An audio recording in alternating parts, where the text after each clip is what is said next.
உங்களுக்கு செட்டை காமிக்கிறேன் பாருங்கள். சிம்பிளாக தான் இருக்கும். 4 பக்கம் கம்பி நட்டுருப்பேன், மேலே சீட்டு போட்டிருப்பேன், சுற்றியும் வந்து பென்சிங் போட்டிருப்பேன். அவ்வளோதான். கர்நாடகா ஆந்திராலாம் பார்த்தீங்கன்னா ஒவ்வொரு விவசாயிக்கிட்டையும் மினிமம் 200 to 300 வளர்ப்பாங்க. வெயிட் கம்மியாக இருக்குது, அமௌண்ட்டு கம்மியாக இருக்குது அப்படின்னு சொல்லி சின்ன குட்டி எடுத்தோம்னாவே நம்மளுக்கு ஒன்று தீவன செலவு அதிகமாகிடுது, நாள் பராமரிப்பு செலவு அதிகமாகிடுங்க. 15 கிலோவுக்கு மேலே இருக்கிற குட்டி எடுத்தோம்னா தான் நம்மளுக்கு வந்து வளர்த்துறதுக்கு பெனிஃபிட்டுங்க. அது திங்கிறதுக்கு நான் தீவனம் வைப்பேன். நான் பார்த்தா நல்ல ஒரு வெயிட் கெயின் ஆகும். இந்த மருந்து பார்த்தீங்கன்னா சளிக்கு வந்து அவ்வளோ ஒரு அருமையாக ரிசல்ட்டு. என்ட்ரோஃப்ளெக்ஸும் குரோமேக்ஸும் காம்பினேஷன் இது வந்து ஒவ்வொரு பண்ணையிலும் கண்டிப்பாக இருக்கணும். ஆனால் சளி குரோப்புள் நீக்கம் பண்ணதுக்கு அப்புறம் தான் ஆட்டினுடைய வளர்ச்சிகள் நல்லாயிருக்கும். இது வந்து மாதம் ஒரு முறை பண்ணணும். இது வந்து லிவர் டானிக், இது பார்த்திங்கன்னா கால்சியம் டானிக். உடனே சொல்லணும்னா ஒரு குட்டிக்கு ஒரு நாளைக்கு 30 ரூபா நிற்குங்க நம்ம செலவெல்லாம் போக. 50 குட்டி வளர்த்துனாங்கன்னா ஒரு டெய்லி ஒரு 1500 ரூபா இந்த ரேஞ்சு கண்டிப்பாக நிற்குங்க. செம்மறி ஆடு வளர்ப்பு பற்றி முழு தகவல் வந்து ஒரே ஒரு பண்ணையில் நம்ம போய் விசிட் பண்ணி ஃபுல்லாகவே நம்ம பதிவு பண்ணியிருக்கிறோம். கிட்டத்தட்ட 1 மணி நேரம் கிட்ட இந்த காணொலி இருக்கும். ஆனால் நம்ம எல்லாமே போட்டால் கண்டிப்பாக நம்மளால் பார்க்க முடியாது. அதனால் வந்து நம்ம 3 பாட்டாக பிரிக்க போகிறேங்க. பண்ணையை பற்றி அவர் எப்படி வளர்க்குறாரு, எப்படி சேல்ஸ் பண்ணுறாரு அப்படிங்கிறது முதல் வீடியோ, அதாவது இந்த பாட்டில் நம்ம பார்க்க போகிறோம். அதே மாதிரி அதுக்கப்புறம் வரக்கூடிய பாட்டில் வந்துட்டு நோய் மேலாண்மை, சப்ளிமெண்ட்டு, மெடிசின்ஸில் என்னெல்லாம் பண்ணுறான்னு அதுக்காக தனியாகவே நான் ஒரு வீடியோ பண்ண போகிறேன். நிறையா நீங்கள் கேட்ட வீடியோ அதே தான். 3வதாக வந்துட்டு இந்த டைட்டிலுக்கு ஏற்ற மாதிரி குட்டிகள் வாங்குறதெல்லாம் நிறைய பேர் தோல்வி அடைகிறாங்க. அதை பற்றி நம்ம தெளிவாக விளக்கங்களை கொடுத்துருக்காரு. இவர் வந்து ஆடு வளர்ப்புலையே ஒரு 10 வருஷமாக ஒரு ஆராய்ச்சி பண்ணி ஒரு புக்லெட் கூட போட்டிருக்காரு. எல்லாத்துக்குமே கைட்லைன் கூட பண்ணுறதா சொல்லியிருக்காரு. இந்த சீரீஸ் வந்து கண்டிப்பாக நல்லாயிருக்கும். 3 காணொலியுமே கண்டிப்பாக பாருங்கள். நம்ம சேனலுக்கு நீங்கள் புதுசாக இருந்தீங்கன்னா கண்டிப்பாக சப்ஸ்கிரைப் பண்ணிக்கங்க, உங்கள் ஃப்ரெண்ட்ஸ் ஷேர் பண்ணுங்கள். இந்த மாதிரி நல்ல காணொலிகள்லாம் வந்துகிட்டே இருக்கும். வாங்க வீடியோக்குள்ளே போகலாம்.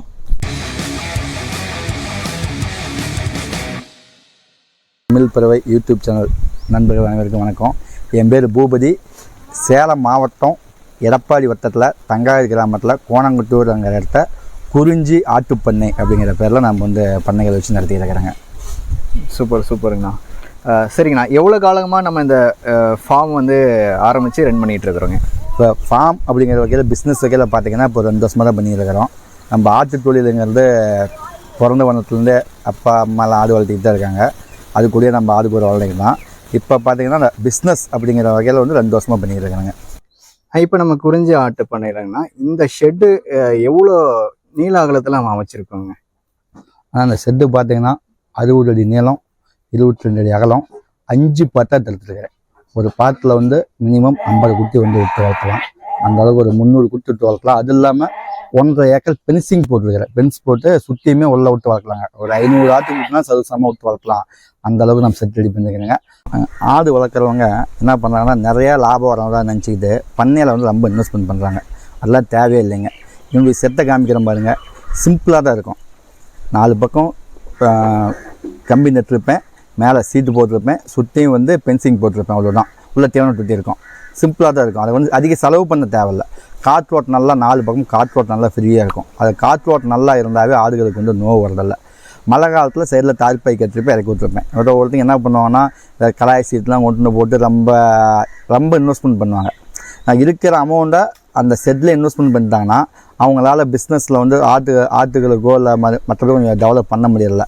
என்னுடைய கருத்து என்னென்னா ரொம்ப பெருசாக ஆடுகளுக்கு பண்ணைகளுக்கு செலவு பண்ண தேவையில்லை. ஏன்னா செம்மறி ஆட்டை பொறுத்த வரைக்கும் அதுக்கு செட்டே தேவையில்லை. அது வெயிலில் இருக்கக்கூடியது. இப்போ நம்ம தான் செட்டு போட்டு வளர்க்குறோம். இதே வந்து கர்நாடகா ஆந்திராலாம் பார்த்திங்கன்னா ஒவ்வொரு விவசாயிக்கிட்டையும் மினிமம் 200 to 300 வளர்த்துவாங்க. அந்த 300 ஆடுமே பார்த்திங்கன்னா ஓப்பனில் ஒரு 3 அடி to 4 அடி உயரம் கட்டு அந்த கம்பி ஒரு பார்த்திங்கன்னா காங்கிரீட் கம்பி, அந்த கம்பி கட் பண்ணி அடித்து சுற்றி வலை மாதிரி போட்டு உள்ள விட்டு வளர்த்துவாங்க. அந்த ஆடு அதுக்குள்ளேயே தான் இருக்குங்க. ஆனால் வந்து எந்த மழை வந்தாவோ காற்று வந்தால் எதுக்குமே அந்த ஆடுக்கு நோவு வரதில்லை. அதனால் வந்து நம்ம பெருசாக வந்து செம்மறி ஆட்டு வளர்ப்பு முறைக்கு செலவு பண்ண தேவையில்லை. வெள்ளாடுங்கும் போது கொஞ்சம் நாம் வந்து சுற்றி காற்றுலாம் அதிகம் போகாமல் அதைச்சி அதுக்குண்டான வேலைகள் செஞ்சு நம்ம பண்ணுங்க.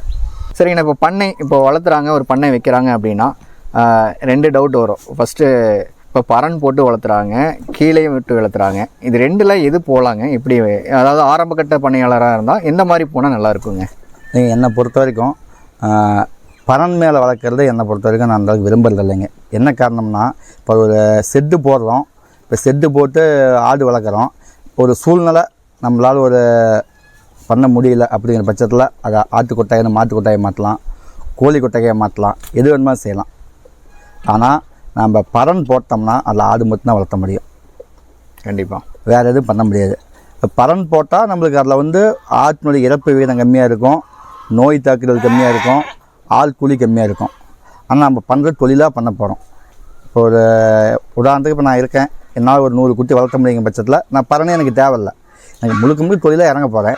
அப்படிங்கும்போது நான் காலையிலேருந்து சாயந்தரம் அந்த ஆட்டுக்கூடியே வளரும்போது எனக்கு வந்து நான் அந்த ஆட்டை கரெக்டாக பார்க்கலாம், என்ன நோவு வருது நல்லா செக் பண்ணிக்கலாம், என்ன அந்த நோவுக்குன்னா ட்ரீட்மெண்ட் உடனே நான் பார்த்துடலாம். அப்படிங்கும்போது பறன் தேவையில்லை. பறன் வந்து செலவுகள் கொஞ்சம் அதிகம். இல்லை என்கிட்ட பணம் நிறையா இருக்குது, சர்ப்ளஸ் மணியாக இருக்குது அப்படிங்கிற பட்சத்தில் பறனுக்கு போகலாம். என்னுடைய கருத்து என்னன்னா பறன் போட்டு வளர்க்க தேவையில்லை. ஆடுகள் வந்து மண்ணலை விட்டு வளர்த்தா தான் ஆடுகள் ஆரோக்கியமாக இருக்கும். குட்டியை கொண்டு வந்து டெஸ்ட்டு வகையில் நம்ம வந்து ஒரு 3 மாதம் டெஸ்ட் பண்ணி பார்த்தோம். ஓகே, 10 to 11 கிலோ அது மாதிரி இருக்கிற குட்டியை பார்த்தீங்கன்னா 1 மாதம் ஆனாலும் அது வந்து ஒரு 1 கிலோ 2 கிலோவுக்கு மேலே வெயிட் கெயின் ஆக மாட்டேங்குது.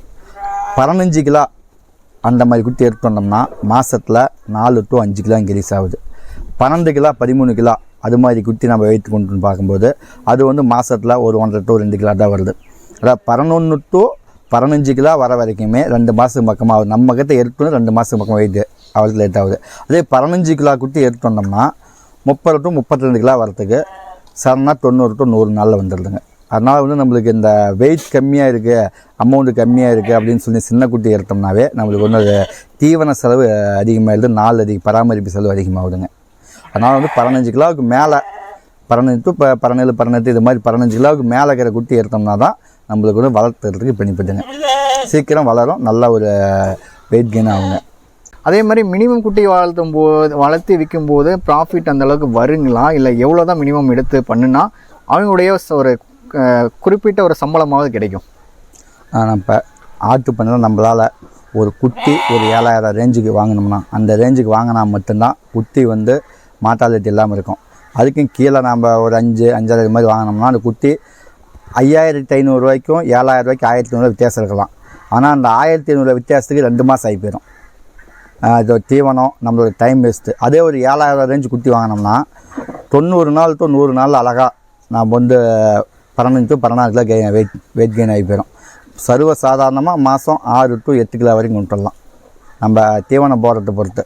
இப்போ பார்த்திங்கன்னா தீவனத்தில் கடலைக்கொடி, அரைச்ச கடலைக்கொடி, சோளத்தட்டு அரைச்சது, வைக்கப்பில்லு அரைச்சது எல்லாமே சாப்பிட்றதுங்க இந்த ஆடுங்க. ஒரே ஒரு தடுப்பூசி மட்டும் போடுறாங்க, பிபிஆர், அது மட்டும் போடுங்க. அப்புறம் வந்து குடற்புழு நீக்கத்துக்கு தனியாக மருந்துகள் இருக்குங்க. அது மாதிரி குடற்புழு நீக்கம் கொடுத்துட்டு அதுக்கப்புறம் ஒரு 15 நாள் to 21 நாள் கழித்து பிபிஆர் போட்டோம்னா குட்டி நல்லா பிபிஆர் போட்டவுடனே கொஞ்சம் குட்டி டவுன் ஆகி அப்படி எழுந்திரிக்கும். ஒரு வாரம் உட்காந்து அப்படி எழுந்திரிக்கும். அதுக்கப்புறம் வந்து வளர்ச்சிகள் நல்லா இருக்குங்க.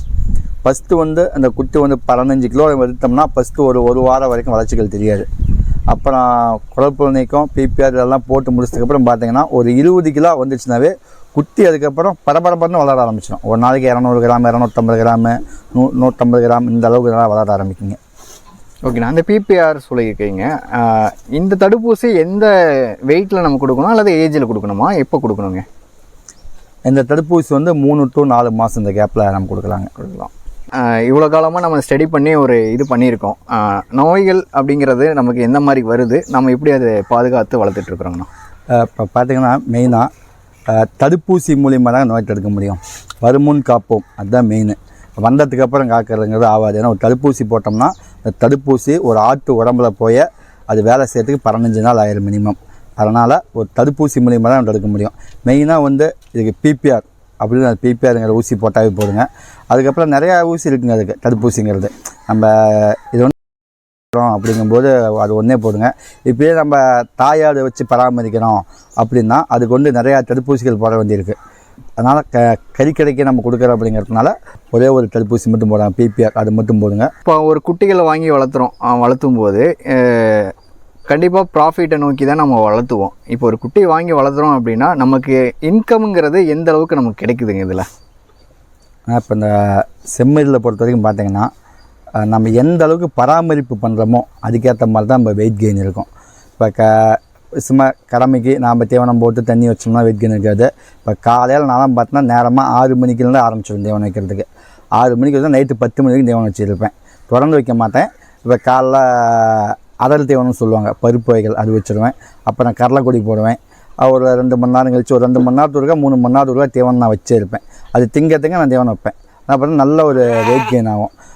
நிறையா பேர் சொல்கிறாங்க இது மாதிரி தீவனம் வச்சா கொழுப்பு உருவாயிருது அப்படின்னா, அது மாதிரி இல்லைங்க. நான் வைக்கிறது போனால் அதிகம் வந்து ட்ரை தீவனம்.